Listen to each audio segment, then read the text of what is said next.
Hello all. ഇന്ന് നമ്മൾ discuss ചെയ്യാൻ പോകുന്നത് സാധാരണയായി വാഹനങ്ങളിൽ ഉപയോഗിക്കാറുള്ള വിവിധ ഡ്രൈവ് ഷാഫ്റ്റുകളെ കുറിച്ചാണ്. ഈ ഡ്രൈവ് ഷാഫ്റ്റുകളുടെ ലേഔട്ട് എങ്ങനെയാണ് വരിക എന്നുള്ളതിനെക്കുറിച്ചാണ് നമ്മൾ ഡിസ്കസ് ചെയ്യാൻ പോകുന്നത്. കഴിഞ്ഞ ക്ലാസ്സുകളിലായിട്ട് നമ്മൾ ക്ലച്ച് പരിചയപ്പെട്ടു, ഗിയർ ബോക്സ് പരിചയപ്പെട്ടു. അതിനുശേഷം ട്രാൻസ്മിഷൻ സിസ്റ്റത്തിൽ വരുന്ന മറ്റൊരു ഭാഗമാണ് ഡ്രൈവ് ഷാഫ്റ്റുകൾ എന്ന് പറയുന്നത്. എന്താണ് ഡ്രൈവ് ലൈൻ എന്ന് നോക്കാം.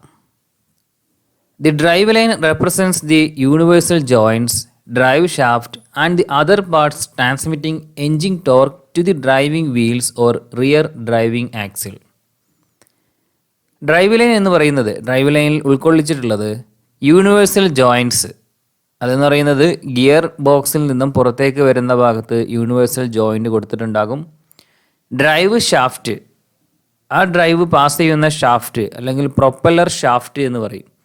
And other parts transmitting engine torque to the driving wheels or rear driving axle. ഇപ്പോൾ രണ്ട് ടൈപ്പ് ഡ്രൈവ് ലൈൻസ് ഉണ്ട്. ഒന്ന് ഫ്രണ്ട് വീൽ ഡ്രൈവ് ലൈനും മറ്റൊന്ന് റിയർ വീൽ ഡ്രൈവ് ലൈനും. The purpose of the drive line is to transmit engine torque smoothly to the driven parts in the driving axle.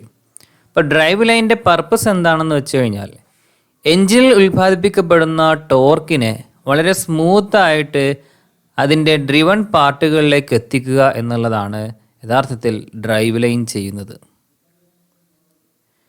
ഇനി ഏതൊക്കെ type drive line ആണ് ഉള്ളതെന്ന് നോക്കാം. In transmission types, there are two types of drive lines are adopted. Transmission സിസ്റ്റത്തിൽ രണ്ട് type drive lines ആണ് നിലവിൽ ഉള്ളത്.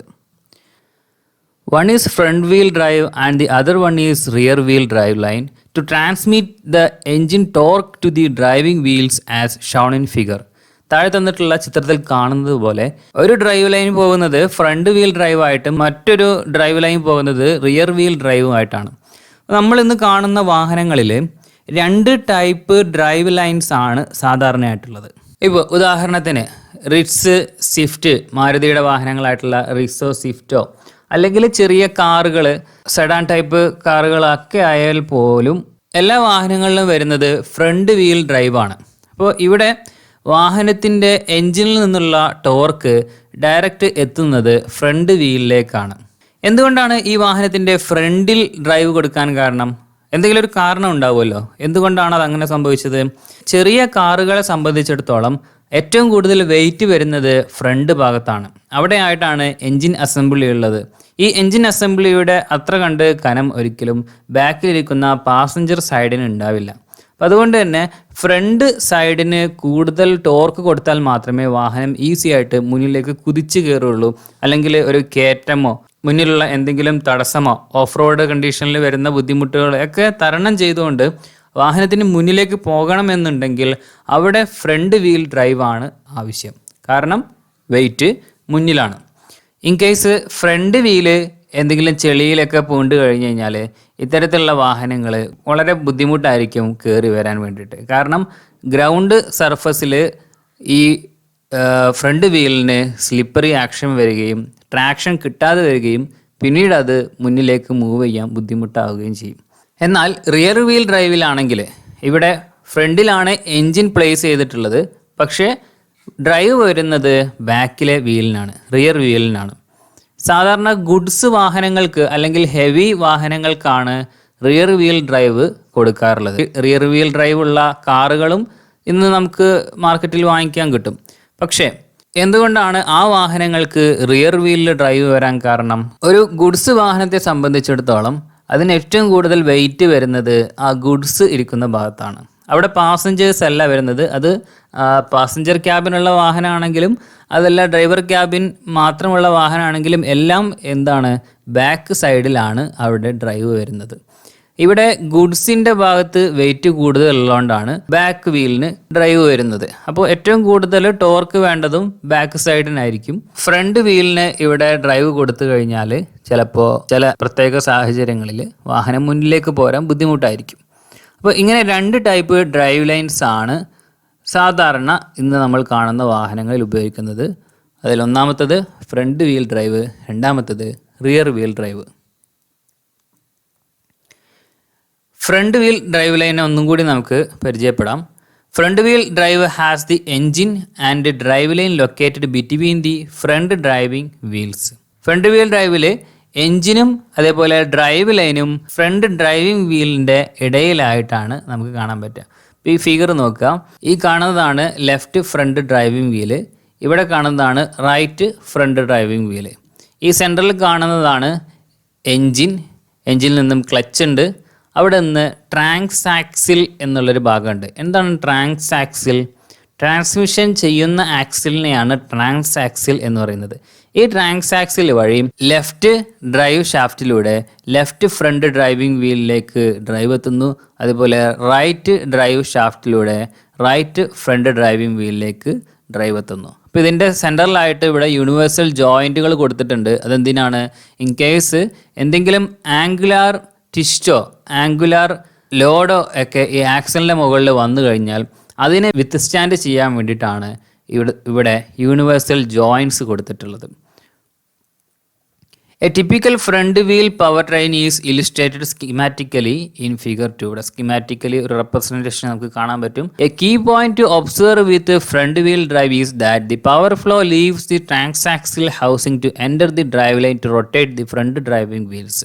അപ്പോൾ ഇവിടെ പറഞ്ഞ പോലെ തന്നെ പവർ ഫ്ലോ വരുന്നത് ട്രാൻസാക്സിൽ വഴി ഡ്രൈവ് ലൈനിലേക്ക് എൻ്റർ ചെയ്യുന്നു, എന്നിട്ട് ഫ്രണ്ട് ഡ്രൈവിംഗ് വീലിലേക്ക് ഡ്രൈവ് എത്തുന്നു. റിയർ വീൽ ഡ്രൈവ് ലൈൻ നോക്കാം. ഇവിടെ the purpose of the rear wheel drive line is the same as the front wheel drive line. The difference is location. ഏകദേശം പർപ്പസ് ഒക്കെ ഒന്ന് തന്നെയാണ്, ഒരു ലൊക്കേഷൻ മാറുന്നു എന്നത് മാത്രമാണ് ഇവിടെ വ്യത്യാസം വരുന്നത്. നേരത്തെ നമ്മൾ കണ്ടത് ഫ്രണ്ട് ഡ്രൈവിംഗ് വീലിലേക്ക് പവർ പോകുന്ന ഒരു മെത്തേഡായിരുന്നു. എന്നാൽ റിയർ വീൽ ഡ്രൈവിലാണെങ്കിൽ റിയർ വീലിലേക്കാണ് ഡ്രൈവ് പോകുന്നത്. അപ്പോൾ എൻജിനുള്ളത് വാഹനത്തിൻ്റെ ഫ്രണ്ട് ഭാഗത്താണ്. ഇവിടെ നിന്നും ക്ലച്ച് വഴി ട്രാൻസ്മിഷൻ കേസിലൂടെ ഡ്രൈവ് ലൈൻ, അത് പ്രൊപ്പല്ലർ ഷാഫ്റ്റ് ആകാം, ഡ്രൈവ് ഷാഫ്റ്റിലൂടെ ഡ്രൈവിംഗ് ആക്സിൽ ഹൗസിംഗ്, അതിലൂടെ റൈറ്റ് റിയർ ഡ്രൈവിംഗ് വീലിലേക്കും അതേപോലെ ലെഫ്റ്റ് റിയർ ഡ്രൈവിംഗ് വീലിലേക്കും പവർ എത്തുന്നു. The rear wheel drive line is located between the transmission and the rear axle housing as illustrated in figure 3. ഇവിടെ നമുക്ക് ഈ ഫിഗറിൽ കാണാൻ പറ്റും, rear wheel drive line locate ചെയ്തിട്ടുള്ളത് ട്രാൻസ്മിഷൻ്റെയും റിയർ ആക്സിൽ ഹൗസിങ്ങിൻ്റെയും ഇടയിലായിട്ടാണ്. The power flow will leave the transmission to enter the drive line. Drive ലൈനിലേക്ക് ട്രാൻസ്മിഷൻ എത്തുന്നതോട് കൂടിയിട്ട് അവിടെ പവർ ഫ്ലോ എൻഡായി. പിന്നീട് അങ്ങോട്ട് നേരെ ഡ്രൈവിംഗ് ആക്സിൽ ഹൗസിങ്ങിലൂടെയാണ് റിയർ ഡ്രൈവിംഗ് വീലിലേക്ക് ട്രാൻസ്മിഷൻ എത്തുന്നത്. The drive line torque will then enter the rear driving axle to rotate the driving wheels. അതിനുശേഷം ഡ്രൈവ് ലൈനിലൂടെ ടോർക്ക് നേരെ റിയർ ഡ്രൈവിംഗ് ആക്സിലിലേക്ക് കടക്കുന്നു, അതിനുശേഷം ഡ്രൈവിംഗ് വീൽസിനെ റൊട്ടേറ്റ് ചെയ്യുന്നു. ഇതാണ് ഒരു റിയർ വീൽ ഡ്രൈവ് ലൈനിൽ സംഭവിക്കുന്നത്. Power train of an automobile with rear wheel drive. A manual transmission as shown in figure is a transmission that the driver must shift by hand or normally. ഒരു rear wheel drive ഉള്ള ഓട്ടോമൊബൈലിലുള്ള power train എങ്ങനെ work ചെയ്യുന്നു എന്നുള്ളതാണ് പറയുന്നത്. ഇവിടെ manual transmission ഉള്ള ഒരു വാഹനത്തിൻ്റെ ഫിഗർ തന്നിട്ടുണ്ട്. ആ ഫിഗറിൽ പറയുന്നത് driver must shift by hand or manually. Manual transmission ആണ്, അതുകൊണ്ട് തന്നെ ഡ്രൈവർ കൈ ഉപയോഗിച്ച് മാനുവലി ട്രാൻസ്മിഷൻ ഷിഫ്റ്റ് ചെയ്യണം. It is an assembly of gears and shaft that transmit power from the engine to the final drive or drive axle. അപ്പോൾ ഇതൊരു ഗിയേഴ്സിൻ്റെയും ഷാഫ്റ്റിൻ്റെയും ഒരു അസംബ്ലിങ്ങിനെയാണ് നമുക്ക് യഥാർത്ഥത്തിൽ പവർ ട്രെയിൻ എന്ന് പറയാൻ പറ്റുക. ഈ പവർ ട്രെയിനിൽ കുറച്ച് ഗിയേഴ്സ് ഉണ്ടാകും, ഗിയർ ബോക്സിലെ ഗിയേഴ്സ്, ബിയറിങ്സ്, അതുപോലെ അവിടെ നിന്ന് വരുന്ന ഷാഫ്റ്റുകൾ, ഇതെല്ലാം ഉൾക്കൊള്ളിച്ചുകൊണ്ടാണ് ഏതാണ്ട് പവർ ട്രെയിൻ എന്ന് നമ്മൾ പറയുന്നത്. ഇപ്പോൾ ഇതെന്ന് പറയുന്നത് എൻജിനിൽ നിന്നും ഫൈനൽ ഡ്രൈവിലേക്ക് പവർ എത്തുന്നത് വരെയുള്ള ഗിയേഴ്സിനെയും ഷാഫ്റ്റിനെയും ഉൾക്കൊള്ളിച്ചുകൊണ്ട് പറയുന്ന പേരാണ് പവർ ട്രെയിൻ എന്ന് പറയുന്നത്. ഇവിടെ പവർ ട്രെയിനിൻ്റെ ഫിഗർ തന്നിട്ടുണ്ട്, നോക്കാം. എൻജിനിൽ നിന്നും ഫൈനൽ ഡ്രൈവ് വരെ എത്തുന്ന ആ ഒരു പവർ ട്രാൻസ്മിഷൻ സിസ്റ്റം, ഇതിനെയാണ് പവർ ട്രെയിൻ എന്ന് പറയുന്നത്. അപ്പോൾ എൻജിൻ നോക്കുക, എൻജിനിൽ നിന്നും ക്ലച്ച് വഴി മാനുവൽ ട്രാൻസ്മിഷൻ കേസ് അഥവാ ഗിയർ ബോക്സിലൂടെ സ്ലിപ്പ് ജോയിൻറ്റ് യൂണിവേഴ്സൽ ജോയിൻറ്റ് വഴി ഡ്രൈവ് ഷാഫ്റ്റിലേക്ക് എത്തുന്നു. ഡ്രൈവ് ഷാഫ്റ്റിൽ നിന്നും വീണ്ടും ഒരു യൂണിവേഴ്സൽ ജോയിൻറ്റിലൂടെ ഫൈനൽ ഡ്രൈവിലേക്ക് എത്തുന്നു. ഫൈനൽ ഡ്രൈവിന് ഡിഫറൻഷ്യൽ എന്നും പേരുണ്ട്. ഫൈനൽ ഡ്രൈവിലൂടെ വീൽ ആക്സിൽ വഴി അത് വീണ്ടും റിയർ വീലിലേക്ക് എത്തുന്നു. ഇങ്ങനെയാണ് ഒരു ഓട്ടോമൊബൈലിലെ റിയർ വീൽ ഡ്രൈവ് വർക്ക് ചെയ്യുന്ന ഒരു ഓട്ടോമൊബൈലിലെ പവർ ട്രെയിൻ. ഇനി ഓൾ വീൽ ഡ്രൈവ് എന്താണെന്ന് പരിചയപ്പെടാം. These systems are sometimes called full time four wheel drive.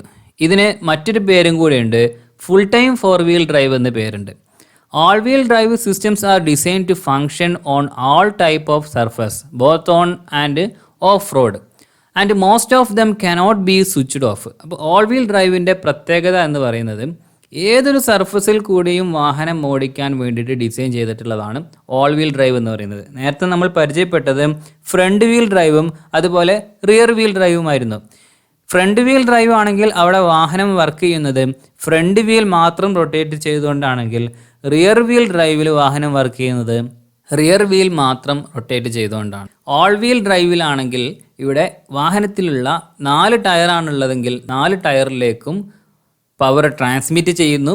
അങ്ങനെ ഏതൊരു മഡി അല്ലെങ്കിൽ സ്ലിപ്പറി സർഫസ് ആണെങ്കിൽ പോലും ഏത് സർഫസിൽ കൂടെ വേണമെങ്കിലും നമുക്ക് വാഹനം ഈസി ആയിട്ട് മുന്നോട്ട് കൊണ്ടുപോകാൻ സാധിക്കുന്നു. ഇവിടെ നമുക്ക് ഒരിക്കലും ഡ്രൈവ് സ്വിച്ച് ഓഫ് ചെയ്യാൻ സാധിക്കില്ല എന്നുള്ളതാണ്. വാഹനം വർക്ക് ചെയ്യുന്ന ഫുൾ ടൈമും 4 വീലിലേക്കും ഡ്രൈവ് പോകുന്നതാണ്. All wheel drive is used in special application like race and sports cars. Racing കാറുകളിലും സ്പോർട്സ് കാറുകളിലൊക്കെയാണ് സാധാരണയായിട്ട് ഓൾ വീൽ ഡ്രൈവ് ഉപയോഗിക്കുന്നത്. ഈ systems can be used in high gears and high speed applications. അതുപോലെ ഈ സിസ്റ്റംസ് സാധാരണയായിട്ട് ഉപയോഗിക്കുന്നത് ഹൈ ഗിയേഴ്സിൻ്റെയും ഹൈ സ്പീഡ് ആപ്ലിക്കേഷൻസിൻ്റെയൊക്കെ ഘട്ടങ്ങളിൽ മാത്രമാണ്. ഇവിടെ ഓൾ വീൽ ഡ്രൈവിൻ്റെ ഒരു ഫിഗർ തന്നിട്ടുണ്ട്. ഫിഗർ നോക്കിയാൽ തന്നെ നിങ്ങൾക്ക് മനസ്സിലാകും. ട്രാൻസ്മിഷൻ കേസിൽ നിന്നും നേരെ ട്രാൻസ്മിഷൻ ആദ്യം ഫ്രണ്ട് വീലുകളിലേക്ക് പോകുന്നു. അവിടെ നിന്നും വീണ്ടും ഒരു എക്സ്റ്റൻഷൻ എടുത്ത് പ്രൊപ്പല്ലർ ഷാഫ്റ്റിലൂടെ റിയർ ആക്സിൽ ഡിഫറൻഷ്യൽ വഴി റിയർ വീലുകളിലേക്ക് എത്തുന്നു.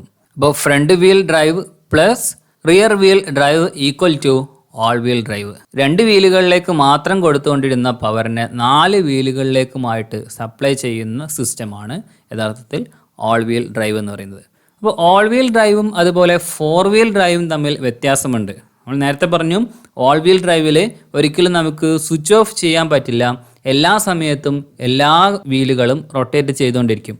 എന്നാൽ 4 വീൽ ഡ്രൈവ് ആണെങ്കിൽ in the 4 wheel drive mechanism there is provision to supply power to all the 4 wheels whenever it is needed. നമുക്ക് എപ്പോഴാണോ ആവശ്യം, ഇപ്പോൾ ഒരു ഫ്രണ്ട് വീൽ ഡ്രൈവുള്ള വാഹനമാണെങ്കിൽ അത് 4 വീൽ ഡ്രൈവ് ആണെങ്കിൽ എപ്പോഴാണോ റിയർ വീലിലേക്ക് ട്രാൻസ്മിഷൻ പാസ് ചെയ്യേണ്ട ഘട്ടം വരുന്നത് ആ സമയത്ത് മാത്രം നമുക്ക് ഇത് സ്വിച്ച് ചെയ്യാൻ പറ്റും എന്നുള്ളതാണ് 4 വീൽ ഡ്രൈവ് വാഹനങ്ങളുടെ പ്രത്യേകത.